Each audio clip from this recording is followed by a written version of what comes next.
Gabby Petito never goes outside. Os pais contam que a Gabby sempre foi uma menina muito feliz, ela gostava de todo mundo e todo mundo gostava dela também. Conforme o relacionamento deles foi evoluindo, a Gabby foi ficando cada vez mais apaixonada pelo Brian. A compra da van era o início do sonho da Gabby. Ela tinha a intenção de focar na criação de conteúdo de viagem, compartilhando a vida na estrada. Até que a van ficou pronta, ela juntou o dinheiro necessário e o dia da viagem chegou. A ideia era viajar 4 meses cruzando os Estados Unidos, dirigindo e morando na van. Dias foram passando e a mãe dela parou de receber mensagens. Até que chegou um momento que eles falaram pros pais dele, olha, a gente tá indo pra polícia pra ver o que aconteceu. What's your guys' names? Gabby. Gabby, Brian? Okay. Yeah, I don't know. It's something. Quem era o Brian Laundrie de verdade, esses episódios que o Brian tinha, era assim que ela chamava, né? A Gabby até chegou a falar pra mãe dela que ela tinha terminado o noivado. Quase sempre tinha alguma imagem demoníaca, até que ele poderia ter matado as duas e a Gabby foi lá e foi testemunha. What's your first name? Brian? Brian? Yep. Laundrie? Okay. He's a coward. Anyone that lived in that house is a coward. Hoje a gente vai falar sobre um caso muito pedido aqui no canal, foi um caso bem recente, né, que viralizou, o mundo todo tava falando sobre, aconteceu aí no final de agosto, setembro, era uma época que eu tava no México, e muita gente tava me mandando o caso, e é claro que eu ia falar sobre esse caso aqui no canal, porque se tratava de uma menina que foi viajar, e ela tinha o sonho de ser influenciadora de viagens, com foco em mostrar a vida na van, que ela tava morando numa van com o namorado dela, os dois iam atravessar os Estados Unidos, então como a maioria dos casos que eu trago aqui no canal, eu assisti tudo, você acaba se identificando, né? Porque ela tava meio que trabalhando na mesma coisa que a gente, ela tava correndo atrás de um sonho e é muito difícil pensar no fim dessa história, ninguém imaginaria que esse tipo de coisa iria acontecer. Pra quem não me conhece, meu nome é Camila Faria, eu tenho esse canal com a minha irmã Bruna e aqui a gente fala sobre as nossas viagens e intercâmbios. Hoje o nosso canal é o maior canal de intercâmbio do YouTube Brasil e de mulheres viajantes também, a gente traz bastante essa pauta aqui, a maioria do nosso público é mulher e às vezes eu trago esses vídeos de casos de crimes que aconteceram com pessoas que estavam viajando. A gente bate bastante numa tecla aqui, né, de que a vítima não tem culpa e em várias situações as pessoas tentam justificar. Inclusive esse caso aborda muitos desses temas que eu trago aqui e a gente vai falar mais sobre durante o vídeo. No final dos vídeos, normalmente eu dou minha opinião e nesse vídeo eu vou trazer um relato meu também. Vou tentar não dividir em duas partes, mas se inscreve no canal porque se a gente dividir você não perde a segunda parte também. Eu acho que é muito interessante a gente saber não só do caso, mas também dos aprendizados e das reflexões que esse tipo de vídeo deixa, né? Inclusive esse é o intuito que a gente traz esse conteúdo pro canal. O caso de hoje é o caso da Gabby Petito. A Gabby Petito nasceu em 19 de março de 1999 em Blue Point, Nova York. Em 2021, ela completou 22 anos. Ela era filha do Joey Petito e da Nicole Schmidt. Os pais da Gabby são divorciados e os dois se casaram novamente. A madrasta da Gabby chama Tara Petito e o padrasto chama Jim Schmidt. Tanto o padrasto quanto a madrasta da Gabby sempre fizeram parte da vida dela, desde novinha. Então ela sempre considerou que tinha 2 pais e 2 mães. A Gabby era a irmã mais velha de 6 irmãos, sendo que o TJ, ele era o único irmão do mesmo pai e da mesma mãe. A Gabby era uma menina que tinha 1,65 de altura e pesava mais ou menos 54 quilos. E eu tô dando bastante detalhe pra vocês realmente imaginarem o contexto da situação. Os pais contam que a Gabby sempre foi uma menina muito feliz, ela gostava de todo mundo e todo mundo gostava dela também. O pai dela disse que ela amava pessoas no geral, ela via o bom em todo mundo. Diz que quando criança ela conquistava todos por onde passava com os olhos azuis bem bonitos. A Gabby era considerada uma menina que tinha um espírito livre, falaram que ela não ligava pra marcas de roupa, pra coisas materiais, carro do ano, esse tipo de coisa. Ela realmente era bastante interessada em experiências, ela queria viver mesmo, conhecer o mundo, então ela fazia muitas viagens desde nova. Além de viajar, a Gabby também gostava muito da natureza, então basicamente todas as viagens dela tinham alguma coisa a ver com a natureza. E como eu já falei, ela tinha o sonho de trabalhar criando conteúdo, compartilhando as experiências dela com as pessoas. Enquanto esse sonho não se realizava, a Gabby trabalhava em cafés e restaurantes para juntar o próprio dinheiro. Todos os colegas de trabalho dela falam que ela era uma menina muito iluminada e cheia de vida. Ela estudou em Bayport Blue Point High School e se formou em 2017. Foi lá que ela conheceu o outro envolvido nessa história, o Brian Laundrie. O Brian nasceu em 10 de novembro de 1997, ou seja, ele tinha 23 anos, um ano mais velho que a Gabby. Eles se conheceram no colégio, como eu falei, eles eram amigos, acabaram perdendo um pouco de contato depois da formatura, mas um ano e meio depois eles se reconectaram e eles começaram a namorar. A mãe da Gabby conta que o Brian era um cara normal, um pouco quieto, mas muito simpático, sempre muito solícito. Os pais gostavam dele e aprovavam o relacionamento dos dois. Pelos amigos também, o Brian é descrito como muito carismático e amável. Ele não era um cara de muitos amigos,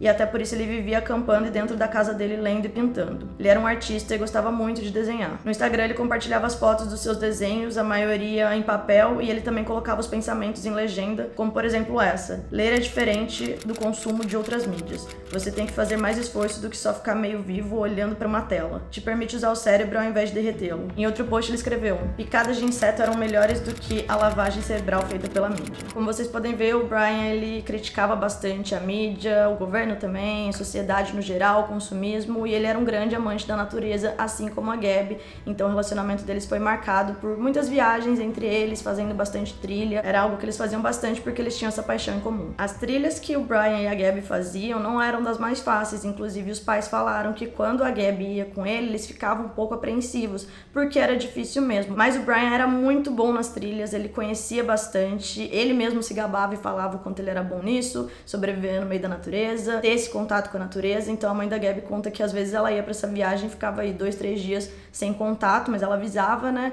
E aí eles pensavam, ela tá com o Brian, então tá tudo bem. Depois de um tempo eles voltavam e eles continuavam nessa rotina de trilhas e viagens. Em 2019 a Gabi postou fotos passando pela Carolina do Norte, Texas, Colorado, Califórnia, Nevada. Eles começaram o ano de 2020 viajando pela Califórnia. Conforme o relacionamento deles foi evoluindo, a Gabi foi ficando cada vez mais apaixonada pelo Brian. Tanto que eles eram novos, tinham aí 23 e 22 anos, mas eles já faziam plano de casamento, de ter filhos. A Gabi tinha uma página no Pinterest, uma pasta era chamada Objetivos de Vida, com várias fotos de inspiração para esse casamento que ela tanto queria. Os pais do Brian são Christopher Laundrie, de 62 anos, e a Roberta Richards, de 55 anos, e os dois moravam em Northport, na Flórida. Em 2019, a Gabi e o Brian eles decidiram se mudar para Flórida e foram morar com os pais do Brian. A Gabi então ela começou a dividir o mesmo teto que eles, conviver com a família do Brian, e o Brian também tinha uma irmã que chamava Cassandra Laundrie, e os sobrinhos dele adoravam a Gabi. Então ela fazia parte lá da convivência da família, tudo. O relacionamento de fato evoluiu e em julho de 2020 o Brian pediu a Gabi em casamento e ela compartilhou isso nas redes sociais também. Ela postou essa foto no dia 2 de julho, os dois estavam claramente apaixonados, cheios de planos, e eles queriam começar uma nova fase. Porém, o noivado não durou muito. Eu vi em reportagens a mãe dela falando que em dado momento eles acharam que eles eram muito novos pra dar espaço,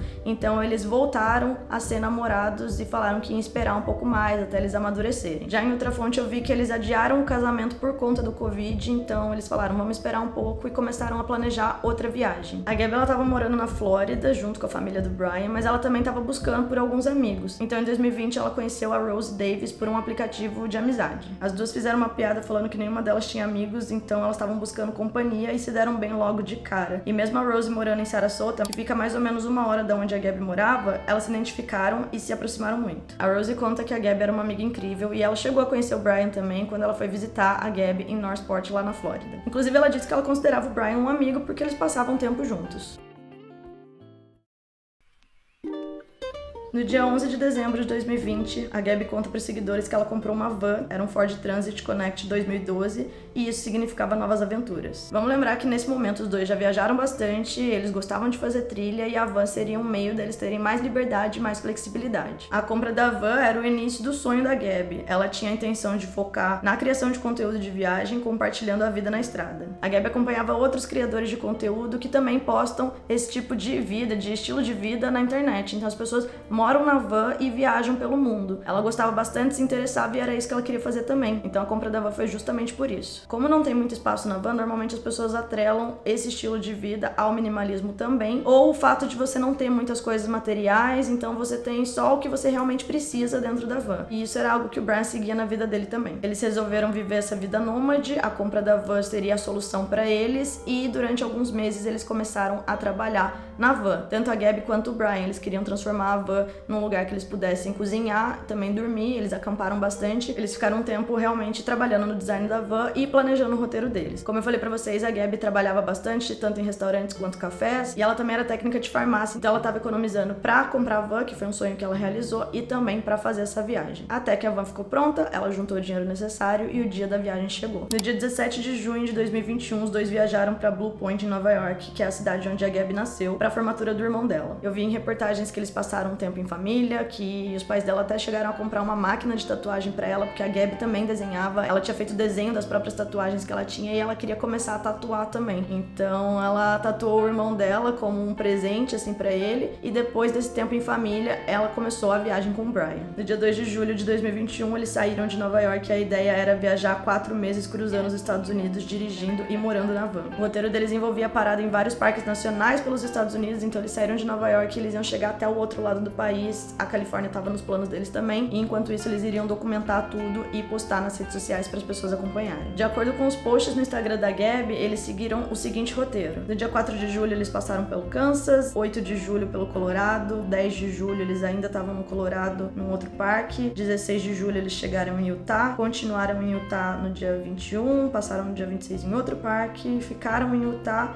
até o dia 12 de agosto, mas passando por outros parques. Então eles estavam em Utah e no dia 17 de agosto o Brian pega um voo de Salt Lake City pra Tampa, e aí falaram que ele passou alguns dias lá na Flórida. Não ficou muito claro o que ele foi fazer. Algumas pessoas falaram que ele foi tirar coisas de um storage, que é tipo um depósito, e tinham coisas lá e ele foi tirar pra colocar na casa dos pais deles, pra ele economizar também, não ficar gastando dinheiro com esse storage, porque eles queriam viajar por mais tempo. E outras fontes falaram que na verdade ele foi colocar coisas dele e da Gabi num storage. Não ficou muito claro, mas esse teria sido o motivo da viagem dele, a visita de um storage. Além disso, falaram que ele precisava pegar algumas coisas na casa dos pais para continuar a viagem. O Brian foi para casa dos pais no dia 17 de agosto e a Gabi no dia 19. Ela ficou sozinha lá em Salt Lake City, num hotel, e foi quando ela postou o primeiro vídeo de YouTube deles dessa viagem que eles estavam fazendo até então. É quando o Brian não tava lá que ela aproveitou para focar de fato no trabalho dela. A Gabi e o Brian eles ficaram separados até o dia 23 e ele volta, encontra com ela em Salt Lake City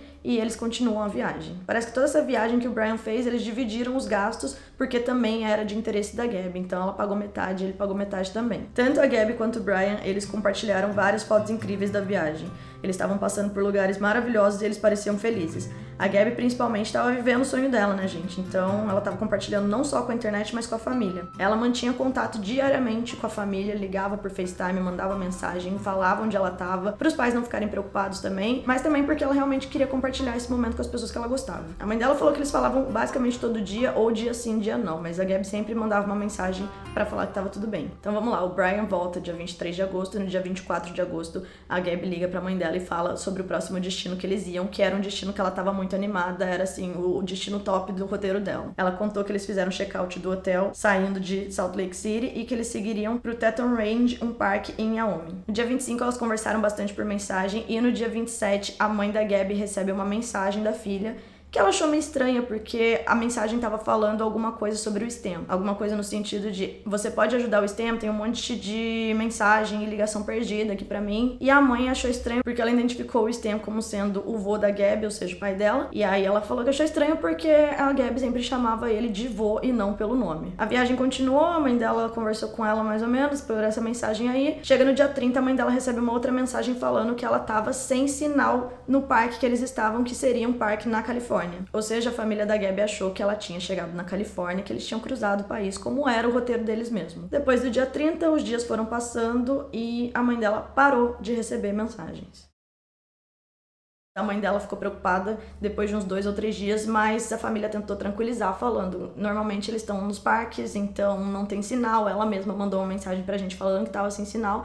Daqui a pouco eles aparecem, não era algo tão incomum assim. E outra coisa, eles ficaram também bem tranquilos, porque ela tava com o Brian e ele sabia, entendia de trilhas. Não era a primeira vez que eles estavam fazendo isso, né? E ele era o namorado dela também, ou seja, eles sabiam que ele ia estar cuidando dela. Como os dias passaram e ela não recebeu notícias da filha, ela tenta contato com os pais do Brian, pra ver se ele tinha entrado em contato com eles, se tinha alguma notícia, pra ela ficar mais tranquila também em casa. Eles tentaram contato inúmeras vezes e não tiveram resposta também. Depois de uma semana sem notícias, os pais da Gabi acharam que alguma coisa podia ter acontecido com os dois. Eles achavam que os dois estavam desaparecidos e ficaram desesperados. Começaram a ligar pra mãe, pro pai do Brian, tentando mandar mensagem, tentando contato, até que chegou um momento que eles falaram pros pais dele, olha, a gente tá indo pra polícia pra ver o que aconteceu, e não tiveram resposta. A mãe da Gabi, então, ela foi reportar o desaparecimento da filha no dia 11 de setembro. Naquele momento, ela achou que os dois estavam desaparecidos, então ela contou pra polícia sobre a viagem deles, a questão da van, enfim, e qual era o roteiro que eles acreditavam que os dois estavam seguindo. No dia 11 de setembro, a polícia da Flórida vai até a casa da família do Brian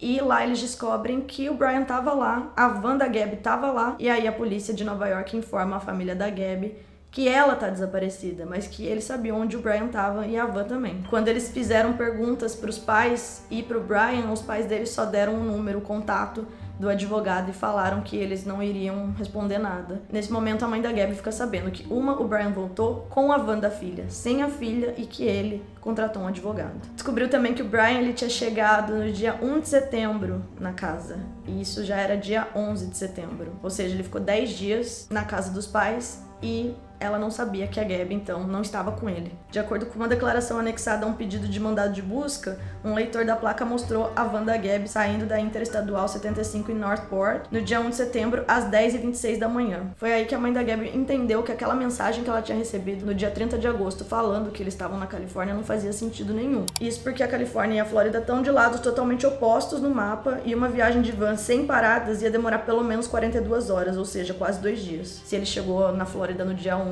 então com certeza ele não estava no dia 30 lá na Califórnia. O Brian, logo de cara, ele não foi considerado suspeito, ele era apenas uma pessoa de interesse no caso, ou seja, ele não foi preso, até porque a polícia não sabia se algum crime tinha sido cometido. Eles não sabiam se a Gabby estava desaparecida, se ela estava voltando para casa, não tinha corpo, não tinha nada.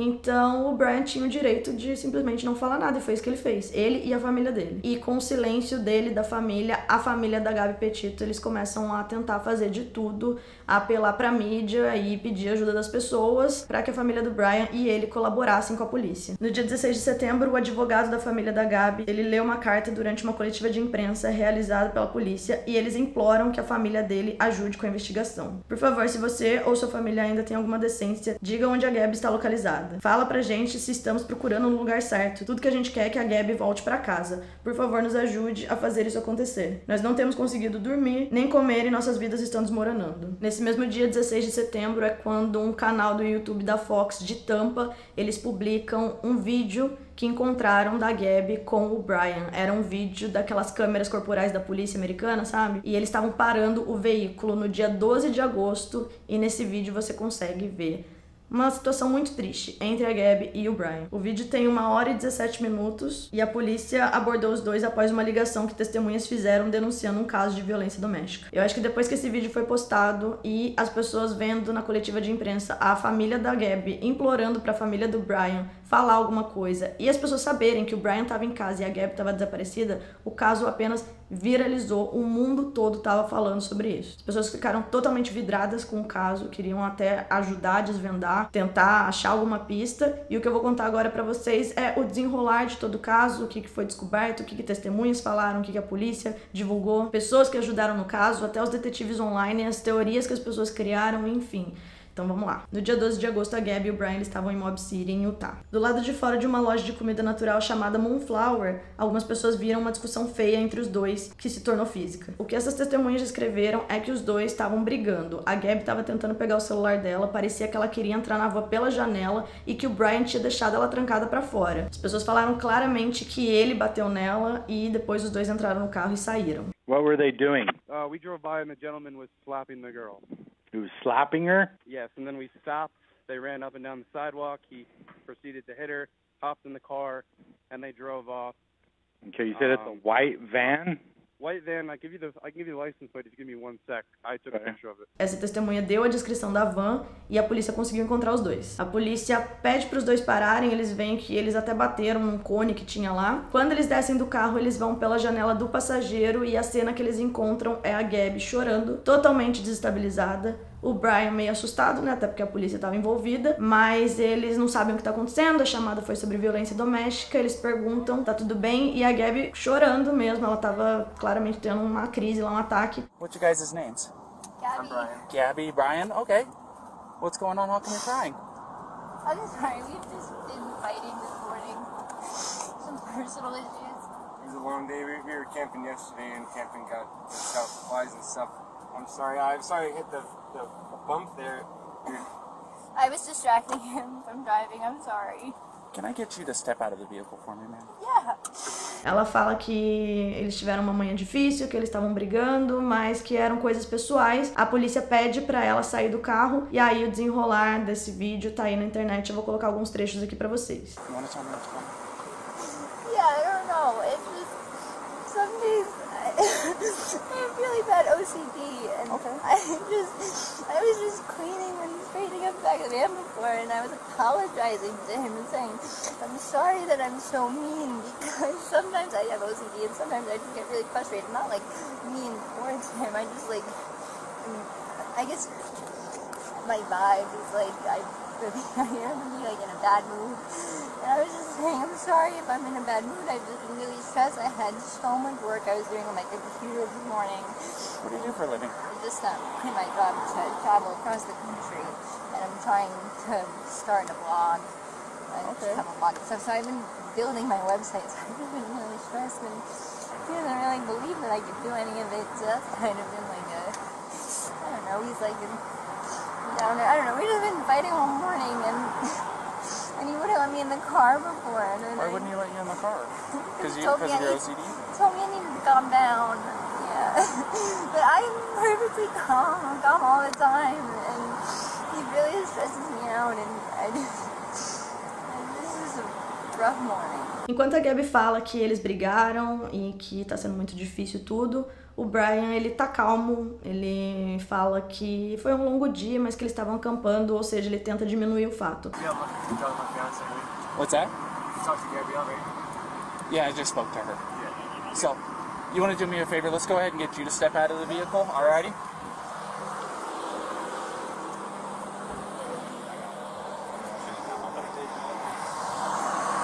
Come on over here. You're not in any trouble right now. So, tell me what's going on.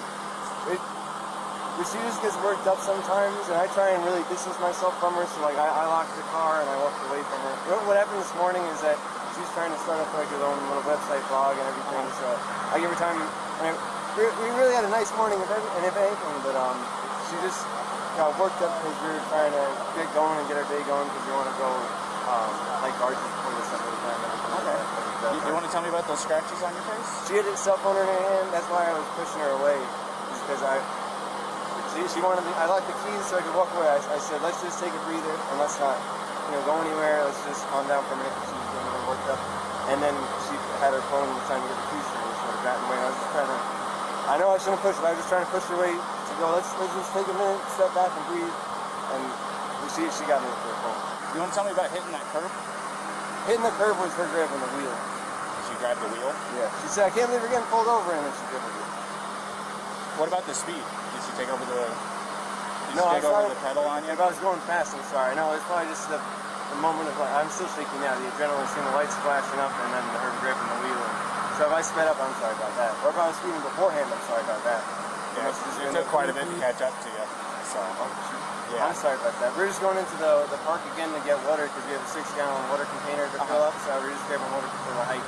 Okay. And I was trying to keep everything calm and quiet because there's plans still to go for a hike, but it's good. I'm really sorry about that. Of course. Do me a favor. You want to go ahead and just take a seat right over here on the curb for me? And if I was speeding, I'm sorry. I want to apologize. You don't have anything in that pocket or anything like that, do you? Nope. Just the wallet? All right. And then, do you mind lifting your shirt so I can check your waistband? Turn around for me real quick. Perfect. Nothing. I just want to make sure. That's all, man. Go ahead, do me a favor. Take a seat, all right? What's your first name? Brian. Brian? Is that a layman spelling? B-R-I-N. Yeah, and L-A-U-N. And then your last name? L-A-U-N. L-A-U-N. D-R-I-E. D-R-I-E? Yep. Laundry? Okay. Can I just sit in the shade because I'm bald? It's okay. I'll give you some shade. Sound good? A Gabby, ela se culpa o tempo todo, né? Ai, se acontecer alguma coisa foi porque eu fiquei estressada. Ela também fala que ele não acreditava no trabalho dela, que ela tava tentando criar o conteúdo e tal, e ele pediu pra ela relaxar, sendo que ela tava relaxada, aí ele fala pra ela respirar, e aí ele não deixa ela entrar na van dela. Did he hit you though? I mean, it's okay if you're saying you hit him, but I understand if he hit you, but we want to know the truth. If he actually hit you, because where did he hit you? Don't worry, just be honest.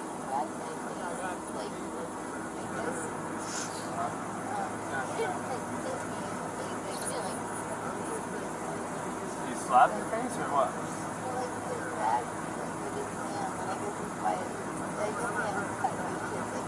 Yeah. So has he been drinking? No, we don't.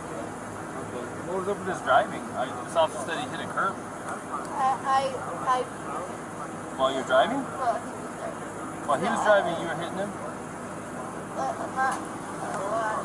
You don't trigger anything. She started hitting him. Yeah, I was yelling at him, and then when you turned your lights on, I like kind of punched his arm like there's no just an idiot. She's saying why he hit the curb. You tend to have a lot of anxiety and stress. I have a lot of anxiety. And what's his name? Is it Brian? Is he usually pretty patient with you? Yeah. But it just makes me upset. I know that he definitely gets frustrated with me a lot. We'll go see what Brian's saying, but I think you've heard everything now from... Quick question, you said you were hitting him in the arm. Did you grab the steering wheel? No, I didn't. You did not touch the steering wheel? I didn't touch the steering wheel, but only for like a second, because I just saw the lights come on, and it was more just like, you're an idiot. Like, you know. But did you grab the steering wheel and like swerve or anything like that? No. I didn't touch the steering wheel at all. Essas atitudes dele certamente causaram muitos gatilhos nela, porque ela desencadeou aí uma crise de ansiedade e, como as testemunhas falaram, né, ele chegou a agredir ela, então dava pra gente entender por que ela tava nesse estado. Tem um momento que o Brian fala que ficar muito tempo dentro da van criou um ambiente que levava a mais brigas. A Gabby fala que ela sofre de ansiedade e isso piorava com as pequenas brigas que eles tinham o dia todo. Depois, o Brian fala que a Gabby se tornou uma maníaca com medo de que ele largasse ela no deserto, mas que tava tudo bem e que ele não se sentia em perigo, que os dois se amavam muito. I was holding on to the keys because I didn't want to go anywhere. And my big fear is, I don't have my phone. I don't have my phone. So she goes off without me. But I'm on my own. So I was saying, let's just go for a walk, and she was trying to get the keys for me. So I was just going, just wait back up, and that's when she hit me. And I didn't get. I don't want to push you, but I didn't get overtly physical. I was just trying to keep her away and not get hit. And then I got really loud, and like that's probably whoever's attention where I was going. You know, back up, get away, just give me a... Okay, so you said you pushed her to create some distance, obviously, right? What happened after that? What got the scratches on your eye? The phone. The phone? So you pushed her and she hit you? It wasn't like a push and she jumped. I mean, she was already,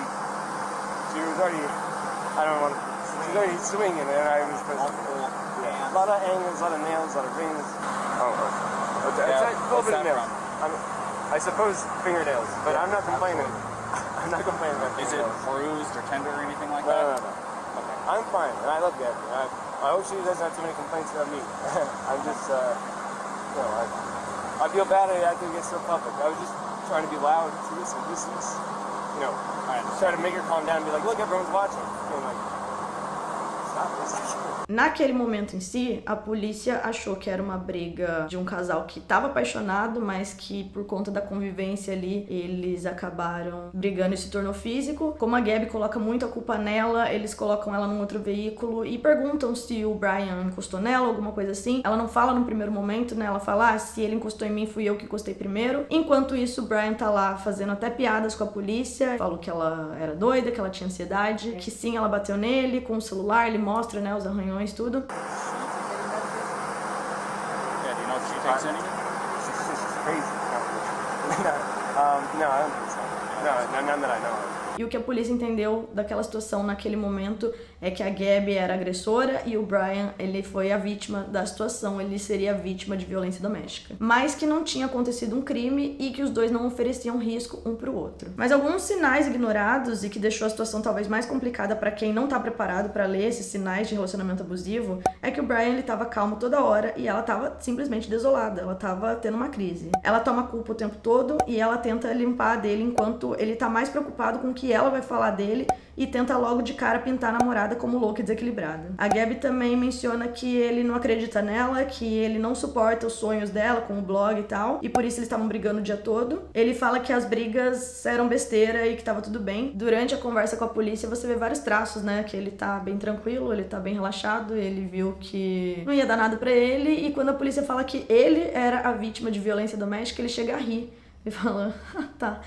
Enquanto tá a Gabby no carro, chorando, desesperada. And your own companion have made it clear that she was the primary aggressor and that she was striking you and you was the sleep injuries. You haven't admitted to striking her, she has not admitted to striking her, the witness did not see you strike her. So at this point, you're the victim of a domestic assault, and even if you didn't want to pursue this We don't have a choice. Esse vídeo me deixa muito revoltada, não só porque quem já passou por um relacionamento abusivo consegue ver claramente o que estava acontecendo ali, quem que era a vítima e quem que era o abusador e agressor, né? E por várias situações e várias falas durante a gravação. Então, por exemplo, nem por um momento a polícia considerou que a van era da Gabi. Eles não estavam entendendo que o cara estava privando ela de entrar dentro da própria van dela. Ela comprou a van, o sonho era dela, e o cara vai lá e tava bravo, falou que ela precisava relaxar, e ele deixa ela trancada pra fora da van dela, tanto é que ele fala, ela tá com medo de eu deixar ela aqui no deserto. Que tipo de pessoa faz isso? Eles acham que ele é a vítima, tanto que quando eles resolvem que a Gabi é agressora e falam isso pra ela, o policial também, ele fala uma hora sobre a experiência pessoal dele, que a mulher dele também tinha ansiedade, fala um pouco de relacionamento tóxico, pra eles pensarem sobre a vida, reconsiderarem, enfim. But my ex-wife, my ex-wife, I'm just sharing, I know it's a little personal, but to help you understand, we would feed off each other's anxiety and spiral, you know what I mean? And it doesn't matter how much I loved her. It may be bad for your soul, just saying. And I'm not telling you what to do with your life, but if you know you have anxiety, look at the situations you can get in. Mas tem uma hora que ele entra no carro e ele tá falando, não sei se é com o chefe da polícia, não sei com quem ele tá falando lá, que precisa decidir o que fazer. Ele fala, mas é uma menina magrinha, leve, pequena, tipo alguma coisa assim pra diminuir, sabe? Ah, se ela é agressora não vai dar nada, porque o cara tá bem, os dois estão com o celular. Ela não apresenta ameaça nenhuma, sem entender que ele era a ameaça e não ela. Tem uma hora no vídeo que o Brian mente que ele tá sem celular, e aí do nada ele tira um celular, e a polícia nem percebeu isso. Tipo, tá na cara que o cara tá mentindo e eles lá trocando ideia com ele como se nada. E aí depois desse vídeo, eles resolvem que eles vão separar o casal por uma noite. A Gabi começa a chorar, falando que ela não vai conseguir ficar sozinha, que ela precisa estar com o Brian, o que mostra aí uma dependência também, né? I don't want to be separated. You can have anxiety? Yeah, no, we're a team, please. There's not? What is it? No, like, we're a team, please. It's gonna give me so much anxiety. Can we just have like a driving ticket? O policial ignora e eles resolvem colocar o Brian num hotel pra passar a noite e a Gabi pode ficar com a van. E aí, quando eles estiverem melhor no dia seguinte, eles estavam livres pra se encontrar. I don't want to take this small 21 issue. It's a 22-year-old blonde hair, blue-eyed that you could definitely defend yourself against, but at the same time, we can't say because you're a male and she's a female, we can't treat this different than if you were the male hitting her. We got to treat it the same. Yeah, no. So she's kind of in a tough spot. So unless you have an idea about how she could not go to jail and be separated, do you have friends in town? Somewhere she could stay? Tomorrow, if you want to, it's up to you. You can go to jail? You can't because we don't have a charge for you. Now tomorrow, if you wanted to, you would get with her again tomorrow. I'm going to take your radio. If you wanted to be with her again tomorrow.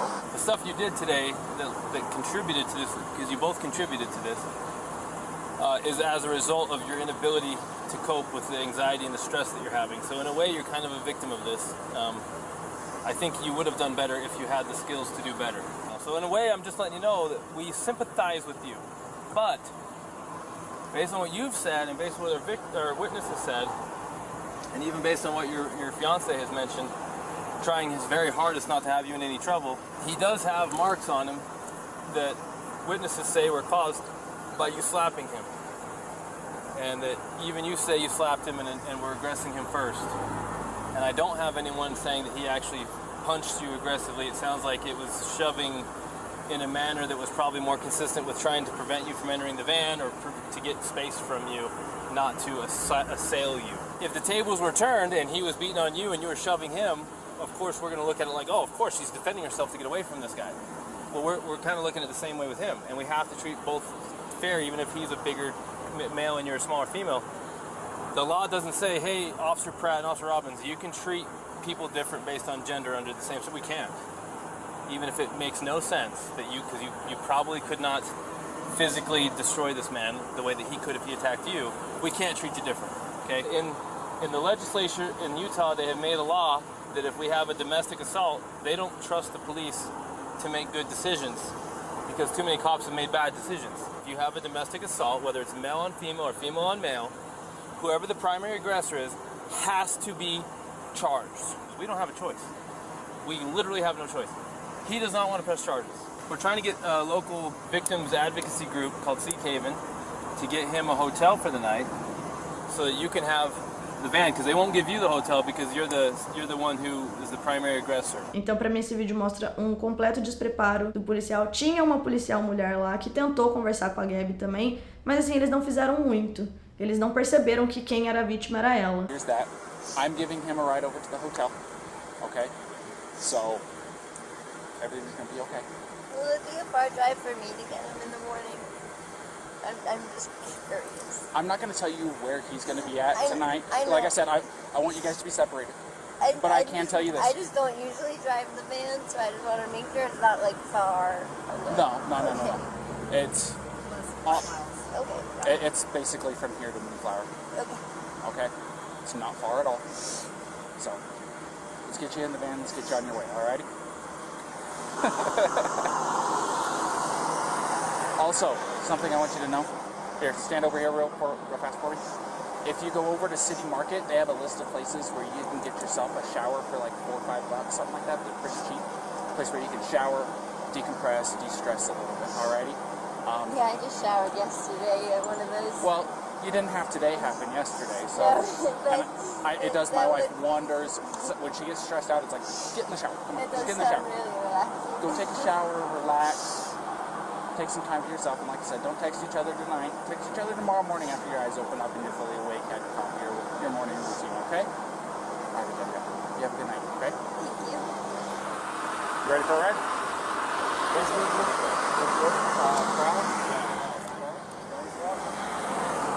My door's open, just climb in the back seat for me. Yeah, you can put your backpack back there too. Thank you. I appreciate it.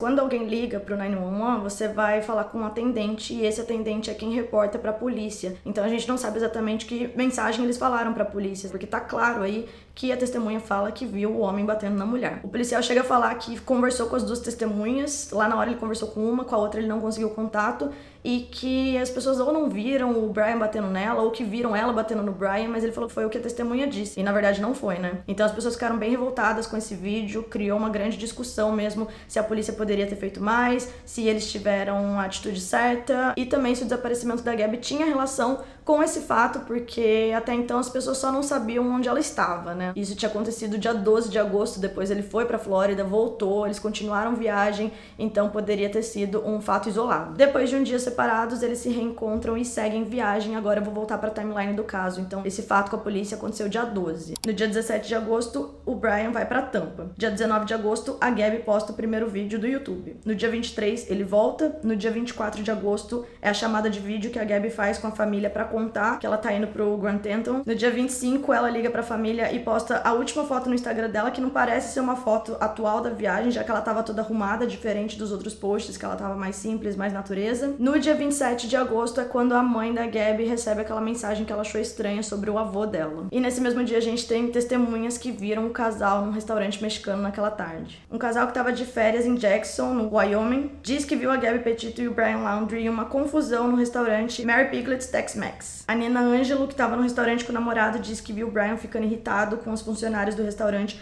por algum problema com a conta. Ela conta que a situação foi ficando mais complicada, que ele não tava gritando, mas dava pra ver pela linguagem corporal dele que ele tava agressivo, tanto que a Gabby sai do restaurante chorando e ele também sai, volta, entra, tava reclamando com os funcionários do restaurante. A Nina disse que dava pra ver que a Gabby tava envergonhada com o comportamento do Brian, até por isso ela entra no restaurante pra pedir desculpa pros funcionários por tudo que ele tava fazendo. Numa outra reportagem que fala que entrevistou a gerente do restaurante, que não quis se identificar, ela conta que sim, o Brian e a Gabby estavam no restaurante nessa data e que aconteceu um incidente, mas que não foi como descrito por essa testemunha. Ela disse que os dois queriam sair sem pagar ou saíram sem pagar, e quando eles foram chamados, eles entraram calmamente, pagaram, e por algum motivo a Gabby pediu o dinheiro de volta, o restaurante falou que não, e eles foram embora. As pessoas acharam isso um pouco estranho porque o restaurante não tinha falado nada até essa testemunha aparecer, e essa testemunha deu bastante detalhe. Quando pediram as câmeras de segurança do restaurante, eles falaram que eles não tinham as gravações desse dia porque eles deletaram achando que não seria importante. Eu não achei tantas fontes assim sobre essa entrevista da gerente, mas a gente sabe que sim, eles estavam no restaurante, porque foi confirmado também pelas redes sociais do restaurante que eles estavam lá e que os funcionários também estavam colaborando com a FBI. No dia 28 de agosto a gente não tem nenhuma informação sobre a Gabby e o Brian, onde eles eles estavam, se alguém viu eles, mas no dia 29 sim, temos testemunhas que surgiram na internet pra falar que elas viram, não só viram como deram carona pro Brian. Uma mulher chamada Miranda Baker fez uma série de vídeos no TikTok falando que ela e o namorado deram carona pro Brian em Wyoming. Ela disse que ele tava em Coulter Bay pedindo carona e quando ele entrou no carro ele contou que ele tava acampando do lado de fora do Grand Teton, perto de um rio. Ele disse que tava viajando com a namorada e que ela tinha ficado na van trabalhando nas redes sociais do casal. He came in the car, he offered to pay us like $200 to give him a ride, like 10 miles. So that was kind of weird. A Miranda, ela fala que o Brian entendeu errado o lugar que eles estavam indo, pra onde eles estavam indo, e quando ele percebeu esse erro, ele ficou meio agitado e pediu pra sair do carro. E ela falou que achou um pouco estranho, que quando viu ele já não tava mais lá. Eles pararam o carro e ele simplesmente saiu. Ele saiu perto de Jackson Dam e a Miranda disse que tinha falado com a polícia já sobre essa carona e as autoridades confirmaram que ela entrou em contato e que a história parecia plausível. Outra mulher residente de Wyoming, ela falou que também deu carona pro Brian logo em seguida da Miranda. O nome dela é Norma Jean e ela falou que não muito longe do Jackson Lake Dam, que era onde a Miranda falou que deixou o Brian, ela também deu carona pra ele no dia 29. Ela falou que deu carona pra ele até Spirit Creek, numa região de camping. A Norma também disse que ele falou que tava viajando com a noiva, que ela tinha ficado na van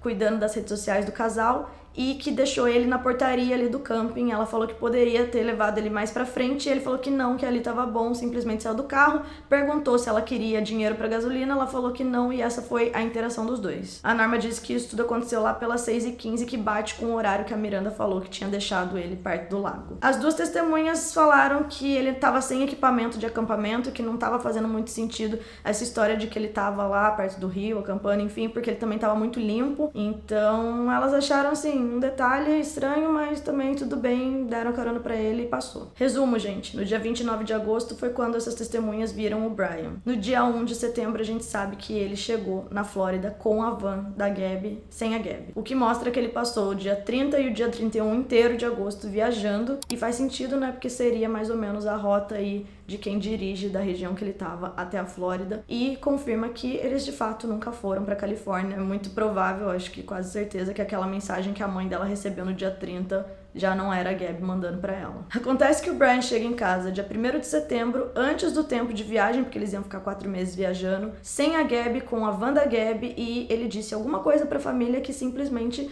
não fez eles questionarem, aparentemente, onde a Gabi estava. Ele ficou 10 dias na casa dos pais e as pessoas, os vizinhos, falaram que eles estavam passeando pela rua normalmente, cortando grama como se nada tivesse acontecido. Os pais dele estavam vivendo a vida normal. Ele também, tanto é que eles foram acampar em família. No dia 6 de setembro, tanto os pais quanto o Brian e a irmã, eles vão até Fort de Soto Campground, que fica mais ou menos 1 hora da casa deles. E eles não foram todos juntos, a irmã encontrou com eles lá, levou os sobrinhos. Eles passaram lá 2 dias, voltaram pra casa no dia 8. E lembrando que todo esse tempo, os pais da Gabi estavam desesperados atrás dele e da Gabi, achando que ele também estava desaparecido. 8 de setembro eles voltam pra casa do acampamento. 11 de setembro a mãe da Gabi reporta o desaparecimento dela. E aí vocês devem estar pensando, gente, mas o que esse homem fez? Como assim isso tá acontecendo do nada, né? E agora a gente vai falar sobre quem era o Brian Laundrie de verdade. Outros relatos foram surgindo conforme a investigação foi avançando. Apesar do Brian passar essa imagem de bonzinho, que se importava com tudo e todos, os amigos da Gabi falam que ele tinha uma vibe meio estranha e o maior problema, na verdade, era controle e ciúmes em relação a ela. A Rosie era a única amiga da Gabi na Flórida, e não porque a Gabi não tinha capacidade de conhecer mais gente, mas porque o Brian não queria que ela conhecesse ninguém. My hammock, one of these trees. And we're kind of like in the desert. Very few trees. A Rose falou que apesar de considerar que eles eram amigos porque eles passaram tempo juntos, ela disse que era uma relação meio estranha entre o Brian e os outros. Com a Gabi ela via esse ciúme, esse controle, mas ela falou que, por exemplo, eles iam pra praia, ele ajudava elas a montar a barraca, a rede, sei lá o que tanto, e ele não ficava com as duas, ele simplesmente passava o dia longe, parecia que ele não queria socializar muito e que não queria estar junto com as duas, não gostava mesmo. A Rose também disse que sentia que o Brian queria afastar elas, falando coisas pra Gabi. Uma vez as duas chegaram a compartilhar a localização da outra pelo celular, né, dá pra você fazer, até por uma questão de segurança, e quando o Brian descobriu isso, ele ficou bravo com a Gabi e pediu pra ela parar, que não era pra ela fazer isso. A Rose também disse que mais de uma vez a Gabi falou sobre esses episódios que o Brian tinha, era assim que ela chamava, né, quando ele tinha um acesso de raiva, ficava com ciúmes, ficava bravo com ela. Ela contou pra Rose também que o Brian falou que escutava vozes e que ele não conseguia dormir. Foram várias as vezes que a Gabi saiu da casa dela e foi pra casa da Rose, que era 1 hora de distância, porque ela não não conseguia ficar na casa com o Brian. Ela disse que isso aconteceu umas 8 vezes em um ano. A Rosie conta que o nível de ciúmes era tanto que uma vez ele roubou o documento da carteira da Gabby pra impedir que ela fosse pro bar encontrar a Rosie, já que sem o documento ela não podia entrar. Quando a Gabby percebeu, ela ficou histérica, ela falou pra Rosie que deu um tapa nele e também disse alguma coisa sobre ele ter empurrado ela de volta. E também já tinha acontecido dele pegar o celular dela como uma forma de castigo quando ele não gostava de alguma atitude dela, então ele podia privar ela de acessar a internet, falar com as pessoas, enfim. A Rosie conta que ela não falava nada diretamente, assim, pra Gabby, tipo, foge que seu noivo é muito agressivo, esse tipo de coisa, mas que ela falava pra ela reconsiderar o noivado, pra ela pensar um pouco sobre esse controle excessivo que ele tinha, esses ciúmes, e também disse que ela daria todo o suporte, independente da decisão que a Gabby tomasse. A Rosie falava que queria que a amiga dela fosse feliz. A Gabby até chegou a falar pra mãe dela que ela tinha terminado o noivado, dado um passo pra trás, e é por isso que a mãe dela deu esse relato, mas parece que na verdade eles sim continuaram com o noivado. Por fim, a Rosie disse que acredita que a relação ficou pior e mais tóxica durante essa viagem, por conta desse ciúme doentio que ele tinha. Parece que o Brian sempre estava preocupado que a Gabby ia terminar com ele e ele queria que ela parasse de ver a Rosie. É até irônico pensar que ele estava com ciúmes doentio e um controle total sobre uma menina que ela estava sem amigos, ela se mudou para morar com ele na Flórida, ela estava inclusive afastada da família dela, mesmo o pai dela tendo mudado para Flórida também. Ele morava do outro lado da Flórida, mas era uma distância bem menor do que Nova York, né? Mesmo assim, ela estava isolada da família, sem amigos, vivia por ele, fazia tudo pra ele e ele com esse medo, esse controle, esse ciúmes. Mesmo vendo o desespero da família, da mulher que ele falou que amava, que ia casar, que ia ter filho, o Brian ficou calado durante todo o tempo que a família tava lá na televisão implorando pra ele ajudar com as investigações. A única coisa que o advogado da família dele falava é que eles estavam torcendo pra Gabby se reencontrar logo com a família. No dia 15 de setembro, o Brian foi classificado como uma pessoa de interesse na investigação do caso. As pessoas estavam muito revoltadas, estavam indo lá na porta da casa deles, brigando com a polícia porque que ele não tinha sido preso ainda, e a polícia falou que ele não era um suspeito, que eles não sabiam se tinha acontecido um crime, mas ao mesmo tempo era muito provável que ele era a última pessoa que tinha visto a Gabby, e aí ele tava se recusando a cooperar. No dia 16 de setembro, a polícia deu uma entrevista, falou numa coletiva de imprensa também, que eles sabiam exatamente onde o Brian estava e que eles estavam fazendo de tudo para solucionar o caso e achar a Gabby. Mas, de novo, que eles não tinham prova nenhuma que um crime tinha acontecido. Os pais do Brian também passaram mais da metade do mês ignorando os pais da Gabby. Eles não ajudaram com a investigação e no dia 17 de setembro, um dia depois da polícia falar que sabia onde o Brian estava, os pais dele chamaram as autoridades até a casa da família para reportar o desaparecimento do próprio filho. Então, o Brian sumiu também no dia 17 de setembro. Eu li em algumas reportagens que eles não chegaram a chamar a polícia, que na verdade a polícia foi lá perguntar alguma coisa e daí eles falaram, o nosso filho sumiu. Em outro lugar eu vi que sim, que foram eles que chamaram. O advogado mesmo falou que no dia que o Brian não voltou pra casa, eles já entraram em contato com o FBI. Os pais dele, no primeiro momento, falaram que ele tinha saído de casa com uma mochila no dia 14 de setembro, sendo que a polícia falou no dia 16 de setembro que sabiam onde ele tava. E aí você me pergunta, como é que eles acharam que sabiam onde ele tava? E a polícia confirmou depois que eles confundiram o Brian com a mãe dele. Então eles acharam que a mãe dele, passando na frente da casa, era o Brian, até o dia 16 de setembro. Como os investigadores confundem uma mulher de 55 anos com um rapaz careca de 23, não me perguntem. O Brian saiu de casa sem carteira, sem celular, e ele falou que ele ia fazer uma trilha na Carlton Reserve. E isso foi no dia 14 de setembro. Segundo os pais, ele não voltou. Lembrando que eles só foram falar com a polícia no dia 17, então foram 3 dias que o filho ficou desaparecido e, na teoria, ninguém sabia. Depois eles falaram que não foi no dia 14, que eles pensaram melhor e eles viram que ele tinha saído no dia 13, na verdade, que no dia 13 mesmo à noite eles foram até essa reserva pra ver se ele tava lá, não encontraram com ele. No dia seguinte, no dia 14, eles voltaram durante o dia, ficaram procurando por ele lá, não acharam, mas viram que o Mustang dele tava estacionado lá. E que tava cheio de tickets, né, acho que de multa, sei lá, porque ele tinha ficado a noite toda lá estacionado lá. Eles voltam pra casa e no dia 15 eles voltam pra reserva e viram que o carro ainda estava lá, não viram o sinal do Brian e tiraram o carro de lá porque eles não queriam que o carro fosse rebocado. E quando o Brian voltasse, ele iria descobrir um jeito de voltar para casa a pé mesmo, mas eles tiram o carro do Brian e levam para casa. Então o Brian saiu no dia 13 de setembro, foi para essa reserva, os pais procuraram por ele dia 13, 14, 15. Dia 15 eles dirigem o carro dele de volta para casa. De qualquer maneira, aos olhos do público, eles só reportaram o desaparecimento pelo menos 3 dias depois. O que é meio estranho considerando toda a situação. Pô, tem um monte de gente na frente da sua casa, as pessoas estão estão gritando pra você ajudar na investigação. A noiva do seu filho tá desaparecida e você não acha estranho que ele também some? Já o advogado da família falou que não, que desde o primeiro dia, ou no dia seguinte, eles sim ligaram pro FBI pra falar que o Brian tava desaparecido. E que se a polícia não sabia, era por falta de comunicação entre eles mesmo. Eu sei que a denúncia de que o Brian estava desaparecido só foi reportada mesmo no dia 17 de setembro. Nesse mesmo dia, os pais do Brian notaram que uma arma da família também tinha desaparecido. Eles chegaram a entregar todas as armas voluntariamente pra polícia e uma capa de proteção que também estava vazia. As pessoas afirmam que os pais ocultaram essa informação da polícia, mas o advogado respondeu que sim, eles foram informados sobre o fato e ele e a polícia decidiram em conjunto ocultar essa informação do público. Então, no dia 18 de setembro, tanto a polícia da Flórida quanto o FBI, eles começam as buscas pelo Brian Laundrie nessa reserva. É uma reserva natural enorme, gigante. Na época estava coberta por água até a cintura em muitas áreas e o trabalho de busca era considerado perigoso por causa dos pântanos infestados de jacaré, além das diversas trilhas. A polícia contava com uma equipe enorme de busca, drones e cães de caça. Naquele momento eles não sabiam o estado mental do Brian, se ele era um perigo ou se ele estava em perigo. Sabiam que ele poderia sim estar armado, até porque a arma estava desaparecida, mas também eles não sabiam se ele estava desaparecido ou se ele estava em fuga. Fora toda a pressão do público e da mídia em relação ao desaparecimento dele. As pessoas tinham certeza que a polícia não tinha feito o suficiente e que ele tinha que estar preso desde o começo. Apesar desse local não fazer sentido pra muita gente, por que ele iria pra essa reserva, a gente tem que lembrar que o Brian, ele mesmo falava o quanto ele era preparado pra sobreviver na mata. Então, se ele estivesse fugindo de fato, talvez lá fosse um bom lugar pra ele se esconder, porque, como a gente viu, a própria polícia achava perigoso. E o Brian era uma pessoa que passava dias, semanas no meio do mato, era uma zona de conforto pra ele. Então, apesar de perigoso, de remoto, dos animais e tudo, talvez esse fosse o lugar perfeito pra ele se esconder durante algum tempo. Enquanto isso, as buscas pela Gabby também continuavam no último parque que ela tinha visitado com o Brian, que foi inclusive o último local que a família teve contato com ela.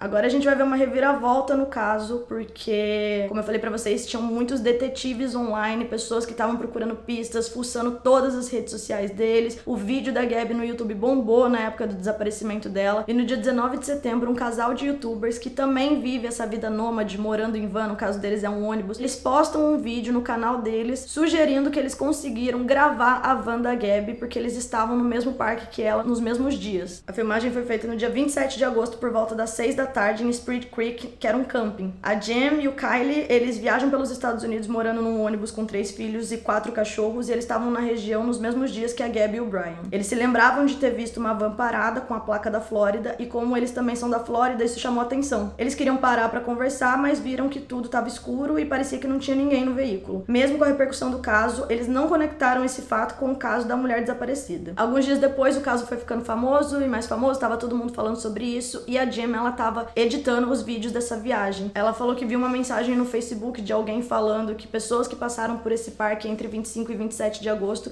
que revisassem o conteúdo material, as fotos, os vídeos que eles tinham, porque talvez eles poderiam ter passado por algum local que viu a Gabby ou o Brian e isso poderia ajudar na investigação. E ela falou, eu estava lá, inclusive eu estava vendo esse material agora, começou a procurar loucamente e ela viu um vídeo que na verdade ela deixou sem querer gravando a GoPro ligada lá, e aí ela assistiu a cena da van, que ela lembrava inclusive de ter visto, e entrou em contato com a polícia pra falar que ela tinha gravado acidentalmente e sabia exatamente o local que a van tava. Esse vídeo bateu mais de 2 milhões de views, também viralizou, e nesse mesmo dia o FBI anunciou que eles encontraram restos humanos que batiam com a descrição da Gabby Petito. Essa parte é muito triste porque eu assisti numa entrevista da família da Gabby contando como foi o dia de quando eles descobriram que o corpo era da Gabby. O pai dela tava na Flórida, a mãe tava em Nova York e o padrasto que tava acompanhando as buscas nesse parque. Então eles se espalharam estrategicamente pelos Estados Unidos para acompanhar o caso da melhor forma possível. Então o padrasto recebe uma ligação da polícia, do FBI, para falar que eles tinham encontrado um corpo e ele sabia que seria a Gabby porque eles encontraram roupas que eles sabiam que era da Gabby, e foi ele o responsável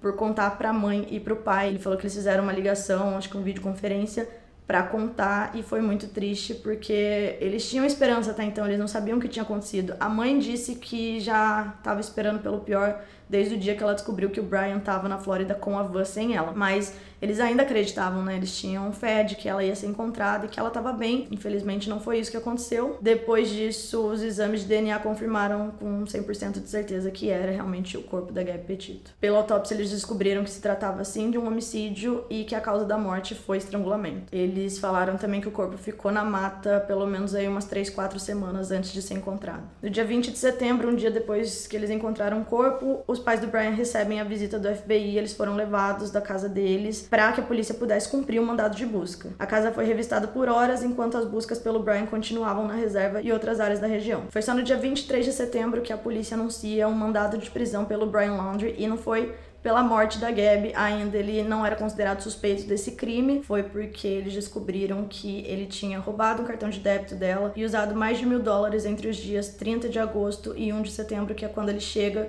na Flórida. Durante semanas o Brian ficou desaparecido, os pais da Gabby nunca falaram explicitamente que os pais dele teriam ajudado o filho a fugir, mas eles não entendiam por que eles ainda não cooperavam com a polícia. Eles acreditavam que ou eles sabiam onde o Brian estava, ou eles não queriam que o Brian fosse encontrado. Nesse tempo, as pessoas iam até a casa deles para exigir respostas e eles apenas não respondiam ninguém. E também parecia que eles queriam até provocar o público. Tem vídeos do pai dele cortando a grama em frente à casa, totalmente calado, enquanto as pessoas gritavam e pediam respostas. Eles chegaram a chamar a polícia no dia 27 de setembro, quando Dwayne Lee Chapman, que é uma figura conhecida na televisão americana por ter participado de um show em que ele encontrava fugitivos, ele apareceu na porta da casa dos pais do Brian. O papel do Dwayne era justamente encontrar o filho, mas a mãe dele abriu a porta e não quis papo. Ela pediu que ele se retirasse. O bom da participação de pessoas que não são da polícia, como esse cara aqui no caso, é que ele pode receber dicas, pistas, coisas de uma maneira mais informal. Então é mais assim, não oficial, menos burocracia, e isso pode sim ajudar na investigação do caso. A irmã do Brian também foi bastante atacada e ela chegou a dar entrevista e também saiu na rua para falar com as pessoas que estavam gritando na casa dela. Ela disse que ela não tinha conseguido conversar com o Brian desde a volta dele, o que foi um pouco contraditório quando ela sumiu depois de ter estado na casa dos pais no acampamento entre o dia 6 e 8. Ela disse que lá ninguém falou nada sobre a Gabby, não foi nada discutido e que as pessoas interpretaram errado a participação dela nisso tudo. Ela falou que os próprios pais se distanciaram dela e que ela também estava descobrindo as coisas com o público, pela televisão. Was Brian with you on September 1st? Did he come to this house? Yes, he came to this house with my parents in their Mustang, not the van. I did not know that he took that van back. I found out the next day with everybody else. We are just as upset, frustrated, and heartbroken as everybody else. You guys do on the 6th through the 8th at Fort DeSoto? We were at Fort DeSoto on the 6th. We got there at around 2 o'clock. And we left around 8 because the kids had school the next day. On the 6th? On the 6th. We only stayed for about 6 hours. Who was there? My mom, my dad, my brother. Did Brian say anything about Gabby? We had our kids there. Nothing came up. He didn't say anything about Gabby? No. We've told the FBI everything. Seen him hit any woman? No, I've never seen him be abusive or angry in anything. We lived there for a year. Oh, you lived at the home in Wabasso? Yeah, Gabby and Brian lived with us. When they were in New York. And you've never seen them fight, no argue, no? Of course, you know, we bicker, but nothing. Everybody bickers, but nothing like what any, like, no they have a domestic anything. domestic violence. No, yes, or else we would have done something about it. Right. Like, I don't stand for that. I was in a bad relationship similar to that, what's saying has happened. I wouldn't let that happen. I thought evil monsters were made out to be. Já o público que estava acompanhando esse caso, procurando pistas, tentando ajudar, ou só estavam curiosos mesmo, querendo saber o que aconteceu, essas pessoas estavam bem ativas nas redes sociais. As mais diversas teorias foram criadas com fatos como, por exemplo, o Brian tem uma pasta online com o nome de O Oposto de Perdido e Meu Coração, que tinha imagem de nuvens roxas e rosas com as palavras Não Tente Me Encontrar. Eu finalmente escapei das garras perversas do meu mestre. Para os outros eu digo, junte-se a mim, morda a mão que te alimenta. Assim, era uma imagem que ele tinha gostado, dado like, salvado, sei lá. As pessoas viram essa imagem e acharam estranho. Depois disso também as pessoas começaram a perceber que os desenhos que ele postava no Instagram dele quase sempre tinha alguma imagem demoníaca, alguma coisa meio dark, uma vibe estranha. E o Brian também, ele postava os livros que ele lia. Ele aparece no único vídeo postado no canal deles com um livro chamado Aniquilação, de Jeff Vandermeer, sobre 4 mulheres que viajam. Na história, 3 das mulheres morrem e uma quarta fica desaparecida no deserto. Em outras fotos e legendas, ele deixa claro que ele é um grande fã de Chuck Palahniuk, não sei falar, que escreveu o livro Lullaby. O livro é outra ficção sombria sobre um homem que investiga a morte de bebês e descobre que uma canção de Niná tem o poder de matar qualquer pessoa. Esse homem, ele se junta com uma outra mulher que também conhecia essa canção de Niná e eles viajam o país tentando encontrar cópias de livros que tem essa canção de Niná para evitar que caia nas mãos erradas. Acho que eram umas 300 cópias, assim. E acontece que durante o livro, o cara mesmo, esse principal, ele acaba virando um serial killer. No aniversário de 22 anos da Gabby, ela postou uma foto do Brian com esse livro na perna. Em uma das fotos postadas no perfil do Brian, ele chega a comentar que ele e a noiva leram trechos do livro do autor em voz alta. Era um outro livro, mas ele falou que ele gostava muito desse autor, que o autor, sei lá, fazia ele refletir bastante, alguma coisa assim, e que ele gostava tanto que ele e a Gabi, eles estavam lendo em voz alta esse livro que ele não podia acreditar nas palavras que estavam saindo da boca dele, como se ele estivesse assim em êxtase, sabe? Tipo, esse livro é muito bom mesmo, esse autor é muito bom. E a Gabi também tava lendo um outro livro, acho que é Zodiac, que fala também de um serial killer. As pessoas começaram a falar que ele já dava indícios de que ele era psicopata, sociopata, serial killer também, que ele tava lendo esse tipo de coisa porque ele já tava planejando o assassinato da Gabi, mas ao mesmo tempo, você gostar desse tipo de conteúdo não significa que você vai de fato virar um serial killer, né? Tipo, vocês mesmos estão assistindo um vídeo de caso e não quer dizer que é porque vocês têm alguma intenção, né? Talvez seja realmente pra se informar ou porque é um gosto seu. E é isso, então tem muita teoria assim que eu acho que assim, pode ser verdade? Pode, mas ao mesmo tempo tudo começa a se distorcer depois que um crime acontece. Até porque ele sempre postava essas imagens, essas coisas do livro e tal, e ninguém achava nada estranho porque a vida dele estava normal, comum, enfim. Outra coisa que também encontraram na internet, foram fuçar, foi a playlist do Spotify da Gabi, que era compartilhada com o Brian. No dia 31 de agosto, uma playlist chamada Self-Consumption foi criada e mais músicas de amor e coração partido foram adicionadas no dia 1 de setembro, que seria o dia que ele voltou pra Flórida, né? As letras falavam sobre uma mulher ser um anjo, a coisa mais linda do mundo, que vai te acusar, confundir, mas sempre será sua melhor amiga. Outra coisa que também motivava as pessoas a tentarem desvendar alguma coisa é que tinha uma recompensa se alguém tivesse informação que pudesse levar até o Brian. Então a polícia recebia várias dicas, surgiu testemunha falando que viu ele sei lá onde, que ele tinha passado por outro lado. Então esse é o tipo de coisa que sim pode ajudar a polícia, mas acaba surgindo pistas que não são reais, as pessoas acham que viram e estão realmente interessadas no dinheiro. No dia 20 de outubro de 2021, um mês depois do início das buscas pelo Brian Laundrie, o FBI anuncia que encontrou restos humanos perto da reserva onde eles estavam procurando pelo Brian. Junto desses restos humanos estava também uma mochila e um notebook. Tudo isso foi encontrado numa região que até então estava alagada. Lembra que eu falei que tinha muita coisa lá, que tinha água e tal? Aparentemente baixou a água e eles conseguiram encontrar o corpo. O advogado da família disse que um dia antes, do nada, os pais do Brian falaram que ligaram pra polícia pra informar o FBI e a polícia que eles iam pro parque fazer buscas pelo filho. As equipes de busca encontraram com eles lá e depois de um tempo eles começaram a achar, acho que foi revista ou alguma coisa, umas pistas no meio de uma trilha que pertenciam ao Brian, e depois de pouco tempo eles encontraram o corpo, mais ou menos na região que os pais apontaram, falando que seria lá mesmo que eles acharam que ele poderia estar, porque ele acampava lá antes. O esqueleto não estava inteiro, o que causou uma especulação de que poderia ter sido atacado por jacaré ou um bicho que passou lá, mora lá no pântano. E no dia seguinte o FBI anunciou que após a análise da arcada dentária, confirmaram que era realmente o homem que eles estavam procurando há mais de um mês. A polícia afirmou que tudo que eles encontraram nessa região parecia que já estava lá há um bom tempo. Em 24 de novembro foi confirmado que o Brian se suicidou com um único tiro. Essa notícia foi muito triste para os pais da Gabi, porque eles queriam que o Brian fosse encontrado com vida. A mãe dela falou que queria olhar nos olhos dele e que ele falasse o que aconteceu, por que aconteceu. A maior pergunta que ela tinha pra ele é: por que você simplesmente não saiu e deixou minha filha lá? Por que você teve que matar ela? E também como ele teve coragem de deixar o corpo dela no meio do nada. O desejo da família é que ele ficasse preso pelo resto da vida dele. Então quando a polícia anunciou que encontrou o corpo dele, eles sentiram que eles nunca iam saber de fato qual era a verdade. Depois dessa tragédia, em entrevista, a mãe da Gabi conta que sempre foi um desejo dela que as duas famílias morassem juntas, os dois lados do pai e da mãe, e que basicamente ela conseguiu isso porque eles decidiram que iam morar juntos, não sei se por um tempo ou definitivo, mas para os filhos deles terem contato, para eles conseguirem passar por essa situação todos juntos, e também ficaria mais fácil de resolver as coisas sobre o velório e também o planejamento da Fundação Gabi Petito que eles criaram. Eles criaram essa fundação para ajudar pais que têm filhos desaparecidos. O intuito é que todas as pessoas recebam a mesma atenção e ajuda que eles tiveram. Eu vi uma entrevista do pai dela falando que nenhum pai tem que ele mesmo procurar o filho, que ele tem que ter o suporte da mídia, da polícia, que as investigações têm que acontecer, porque foi um momento muito difícil que eles passaram. Esse caso se tornou uma obsessão para muita gente na internet, principalmente para os detetives digitais, né, como falam. Eles queriam saber passo a passo do caso para tentar resolver. E apesar de algumas pessoas terem ajudado, né, inclusive a encontrar o corpo da Gabi, muitas pessoas estavam tratando tudo isso como um filme, sem respeitar os envolvidos. As pessoas focam no view, no dinheiro, na monetização e esquecem que por trás dessas histórias tem um pai, uma mãe, uma filha, uma irmã. Então é um assunto muito delicado e parece que para divulgar essa história não existiu respeito nenhum nenhum. Era conteúdo atrás de conteúdo no TikTok, no Instagram, no YouTube. Aí elas criam teorias, fake news, atrapalham a polícia, atrapalham a investigação. O foco da discussão também se voltou para o fato de alguns casos ganharem atenção exclusiva do público, enquanto existem mais de 90 mil casos de pessoas desaparecidas que não têm o mesmo palco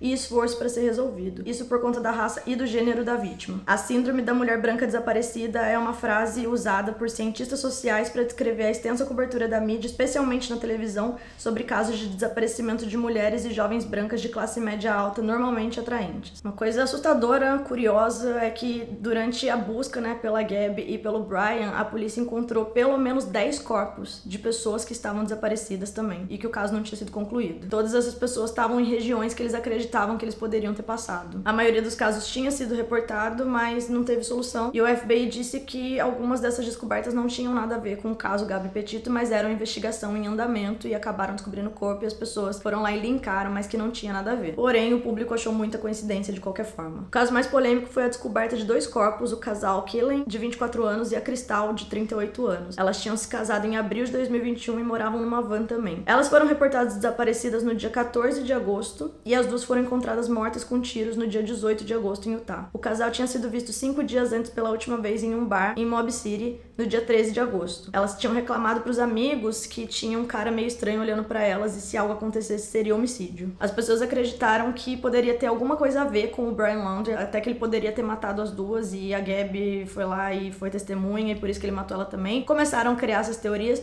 porque uma delas trabalhava naquela loja onde a testemunha viu o Brian batendo na Gabby no dia 12, que foi o dia lá da polícia, da gravação e tal. E a morte delas aconteceu mais ou menos na mesma época que eles estavam lá, 12 de agosto, e elas foram encontradas no dia 18. Eu li em alguma reportagem que ela nem estava trabalhando no momento que aconteceu, as pessoas acharam que ela poderia ter sido uma testemunha e que o Brian ficou bravo, alguma coisa assim, mas não tem muita informação. A polícia disse que no começo não descartava nenhuma teoria, nenhuma suspeita, mas posteriormente falaram que não tinha ligação no caso. As famílias dessas mulheres contrataram detetives particulares que falaram que era muito cedo pra descartar que sim, talvez pudesse ter alguma coisa a ver com o Brian, mas até hoje ninguém realmente confirmou esse fato. E o caso ainda não foi resolvido. Esse foi o caso da Gabby Petito e eu vou ter que dividir o vídeo em 2 partes para eu falar sobre algumas teorias, a minha opinião, vou contar meu relato também sobre uma pessoa que viajou enquanto estava num relacionamento tóxico e eu acho que é muito importante a gente refletir sobre tudo isso, então eu vou pedir para vocês se inscreverem no canal para vocês não perderem a parte 2, porque eu também vou trazer mais informações importantes. Então é isso, eu vejo vocês no próximo vídeo. Não esquece de se inscrever no canal e ativar o sininho para receber notificação toda vez que a gente postar vídeo. Segue a gente nas redes sociais, Mila Faria, Bruna P. Faria, MushShareBR, e lembrando, a gente não conta esse tipo de caso para desmotivar ninguém, é justamente pra gente ficar atento, pra gente aprender com essas situações e discutir uma coisa muito séria, que é o feminicídio e o assunto que eu sempre falo aqui no canal, o machismo, quando a gente fala de mulheres que viajam.